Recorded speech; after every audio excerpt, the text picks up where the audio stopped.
If you have not been outside yet, do yourself a favor. Put the show on the Odyssey app on your phone and walk outside. This is freaking awesome. It's 75 degrees. It's sunny. It's like a summer day on April 9th. Soak it all in because it ain't lasting long. We got a very busy show today. New York Yankee fans feel completely ripped off after yesterday. And it's not the team's fault. The New York football Giants may be about to do something really, really bold, and we've got a massive night in sports we're going to get you set for, including one of the best rivalries in this area, the New York Islanders taking on the New York Rangers. But I think I've shown you over the first 2 weeks of this baseball season, Tiki, that I am being very rational. I am being very calm. Mets get off to a bad start. Yankees are off to a great start.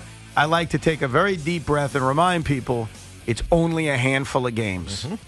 But last night, in Atlanta, Georgia, the New York Mets did something that I would argue, and I'm saying this how many hours later now? 16 hours later? I've had a chance to cleanse myself. The New York Mets pulled off their most shocking victory in a half a decade last night in Atlanta. The New York Mets' victory last night was more important than the 5 consecutive losses on the negative side that they started the season with. That's how massive, how shocking, and how season-altering last night's victory was against the Atlanta Braves. They're down 4-0. We all think they're dead. They're down 5-4. We all think they're dead. Carlos Mendoza announces to the world, hey, guys, I don't really have any good relievers to use in this game. You won't see Edwin Diaz. You won't see Brooks Raley. You won't see Adam Ottavino. And oh, by the way, we're facing the Braves, who are like murderers row on steroids. And the Mets win anyway. Last night was as stunning of a win as the Mets have had in a long time, and is the kind of win that makes you say, holy crap, they may be good. Okay. Calm yourself, Evan. Calm yourself. You weren't very, you didn't get low when the Mets season started. That's right. I remain calm. Now, all of a sudden, they have a very good win. Very good win against the Braves. And now you're saying this is the most important win of the season, 10 games in? Tiki, I want you to explain to the audience what you witnessed last night. Because you know what Tiki witnessed? He was in the Mets text chat. Yes, I did. When the Mets are down 4-0 because Julio Teheran looked good for 2 innings and then what it all over himself in the 3rd inning, what did everybody say in the text chat? We suck. It's over. Game's terrible. Season's done. Bingo! That's basically what was streaming in the Mets chat. When the Mets come back and tie it at 4, we say, wow, that was stunning, but there's no way we win this game. When the Mets go up 8-5 and Brandon Nimmo continues his massive performance by capping it with that RBI single in the 8th after hitting 2 home runs earlier in the game, what did everybody in the Mets text chat say? We're going to lose anyway. And by the way, they represent Met fans. There is not a soul listening to this radio show right now that thought for any moment they were winning last night. Not a second. Well, except for Gary and Keith, who thought that Edwin Diaz was maybe available. Well, they should have known better. I know. Because he was not. And so instead, Jorge Lopez had to survive by his skin. What's it called? The skin of his teeth. The skin of his teeth? No, what's that? The 3 pigs.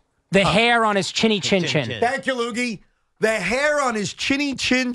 Yes. There's not a human that thought the Mets were winning that game last night, and they did. Well, and that's why you shouldn't minimize the importance of a win like that against a team like that in a location like that in a game like that. Okay, so it sounds like what you're saying, it's the most important game for the Met fan because it alleviated the negativity that permeated the entire game, no matter how good it got, no matter how amazing Brandon Nimmo was, no matter how surprising DJ Stewart going yard was. Stunning.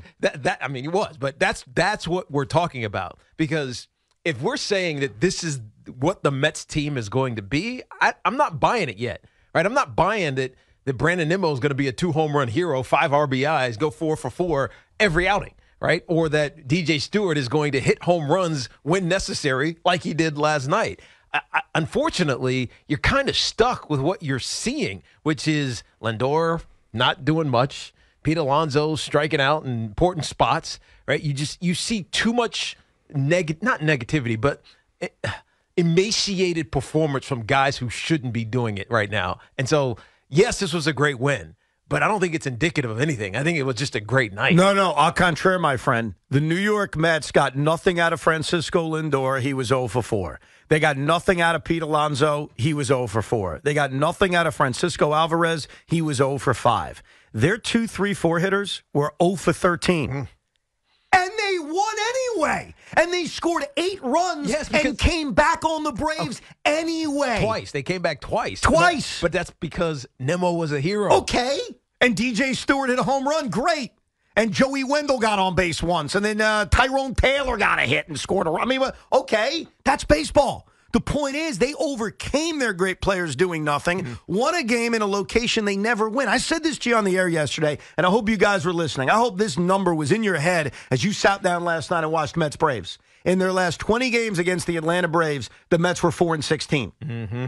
And not only were they 4-16 in their last 20 games against the Atlanta Braves, they would find a million different ways to lose to the Atlanta Braves. Whether it's blowing leads with high-priced veteran players, whether it's getting completely blown out, whatever it was, the Mets would lose to the Atlanta Braves over and over and over and over and over again.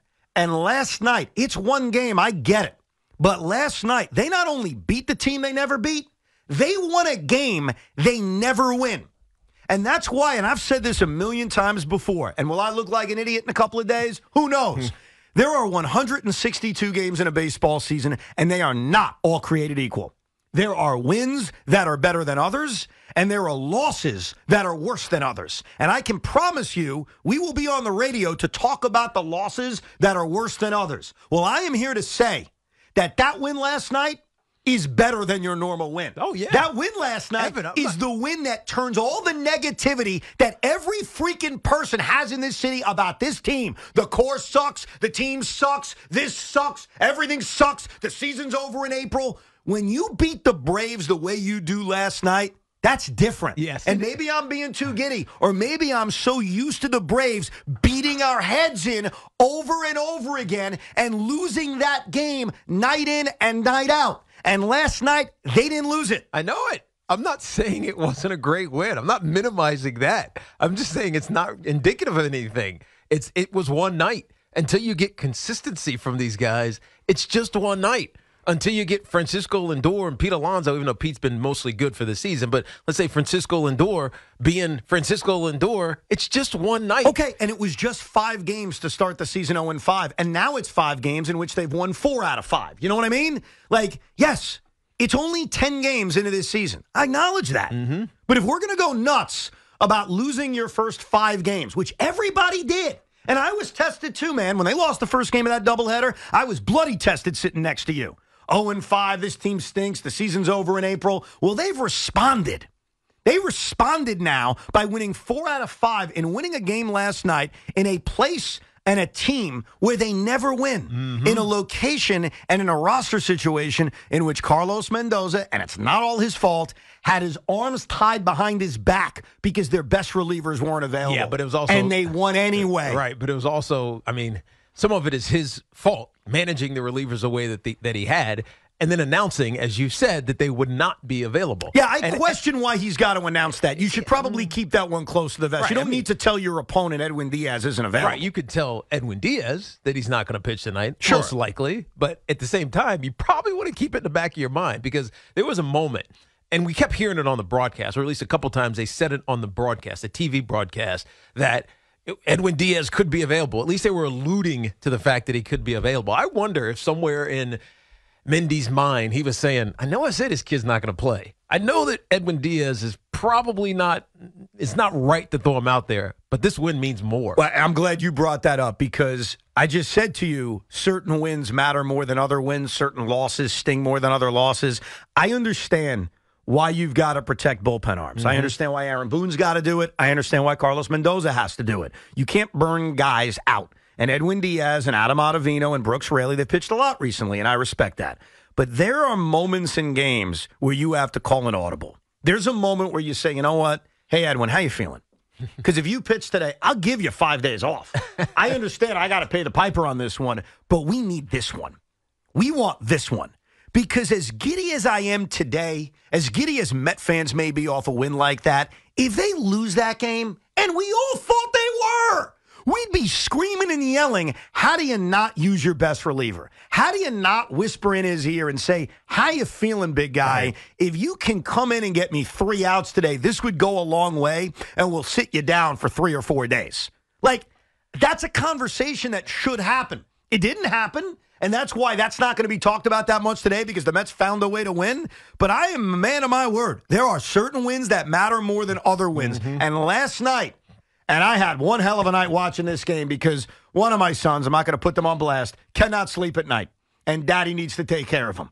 So Dada was taking care of him while scoring the Met Brave game and dealing with the ups and downs.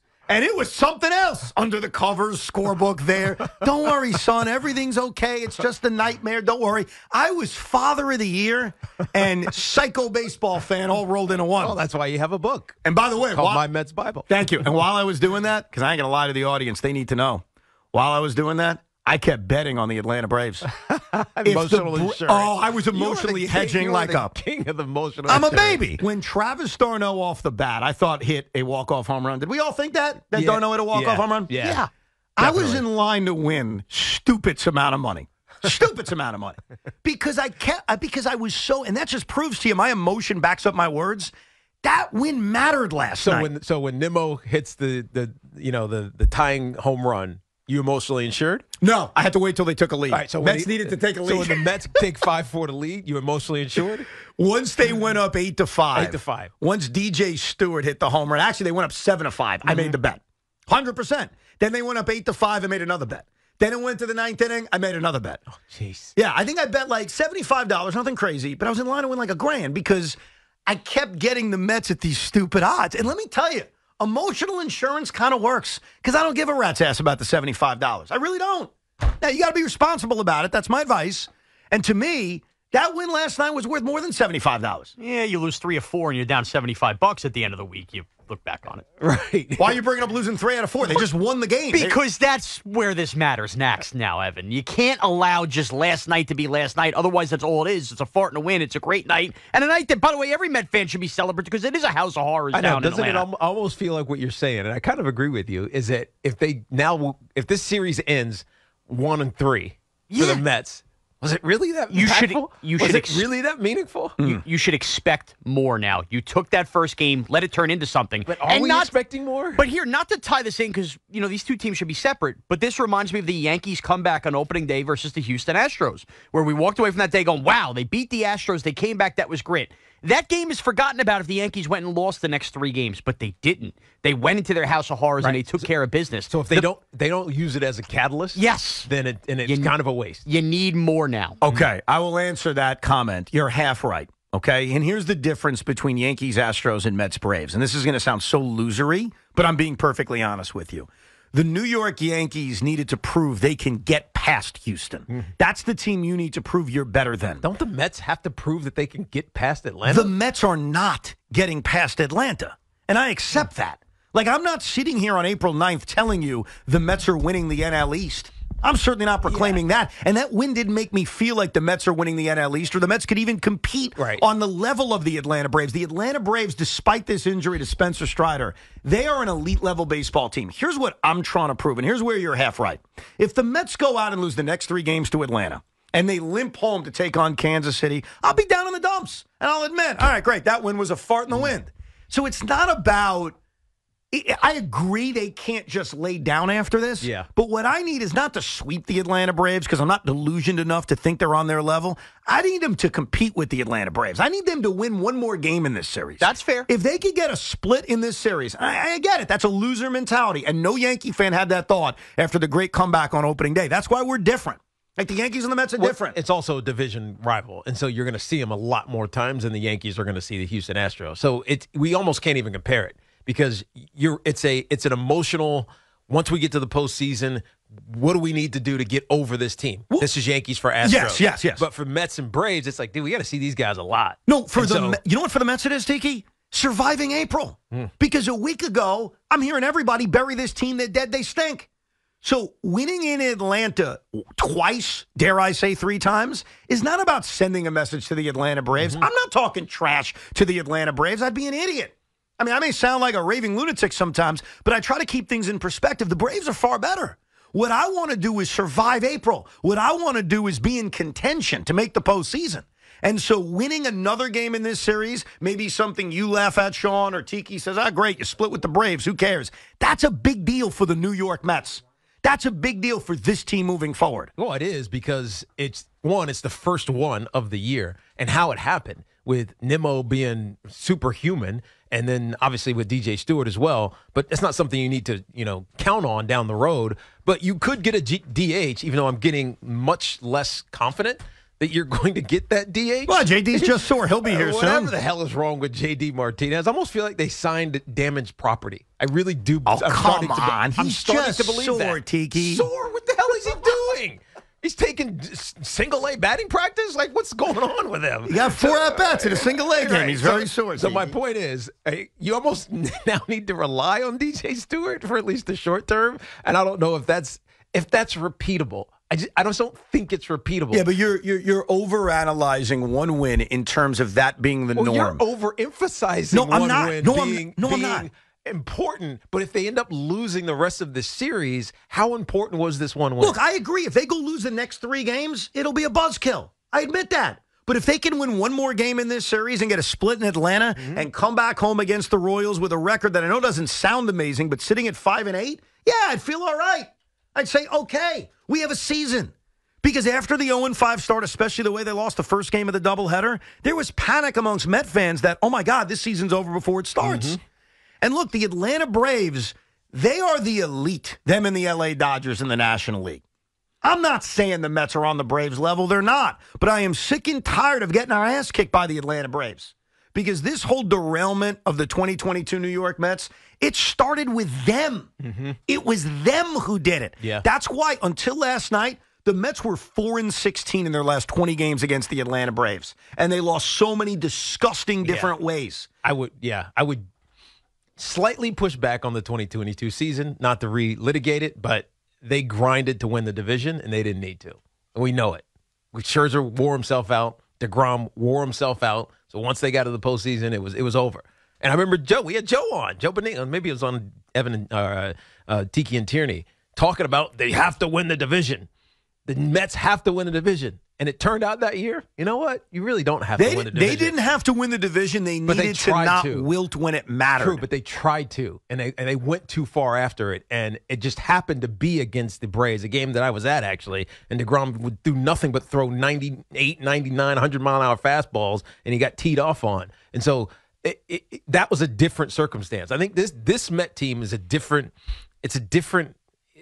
feel, right? It's a different grind. Well, hold that thought. Different feel. Different feel. That means a lot to a lot of different people. You know what felt different last night? They showed balls last night. True. That's what felt different. That's what felt different. Well, you know why it's different is because in 2022, you knew they were good, right? At the end of the season, you know they're a 100-win team. You know that they are going to the postseason, and they should be strong. This team feels like, guys, you guys got to grind. I know we had a big win against the Atlanta Braves, but that doesn't guarantee us jack. No, you're right. They're not as talented. There is a grind ahead of this Met team. They're not as talented as they were 2 years ago. They're not as hyped as they were 2 years ago. But last night, in a random April Monday night, they showed guts. Because they were down 4-0 to the Atlanta Braves, and there are people listening to my voice who never saw the end of the game because they shut it off.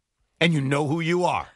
You know who you are. And there were people last night, because I put a snap poll out on social media when Jorge Lopez came in the game. I said, you think Jorge Lopez is blowing this? 80% of people said yes in that snap poll of 10 minutes. He got very close. He got close. But he won. And the Mets win last night, to me, was more significant than that 5-game losing streak to start the year. There are certain nights and certain games that just matter more. We'll get you your thoughts on it coming up.